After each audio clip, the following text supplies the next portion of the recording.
নমস্কার, আপনারা দেখছেন ওঙ্কার বাংলার সঙ্গে রয়েছে আমি কোয়েল। আর কিছু গুরুত্বপূর্ণ খবরে বারবার হেনস্থা করছে পুলিশ, এমন অভিযোগ তুলে কলকাতা হাইকোর্টে দ্বারস্থ হয়েছেন বিজেপির প্রাক্তন রাজ্য সভাপতি সুকান্ত মজুমদার।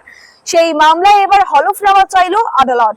রাজনৈতিক ব্যক্তি এমন অভিযোগ তুললে তা বিড়ম্বনার, এমনটাই বললেন কলকাতা হাইকোর্টের বিচারপতি। ফোন কাণ্ডের নয়া মোড়, অনুব্রতের ফোন কাণ্ডের তদন্তে নাক গলানো হচ্ছে। জাতীয় মহিলা কমিশনের বিরুদ্ধে কলকাতা হাইকোর্টে দ্বারস্থ হলেন বীরভূমের পুলিশ সুপার আমনদীপ। বুধবার মামলাটির শুনানির সম্ভাবনা রয়েছে। রাজ্য সরকার ও এসএসসির নিয়োগ অবহেলার বিরুদ্ধে ফের রাস্তায় নামলেন চাকরি থেকে বঞ্চিত প্রার্থীরা।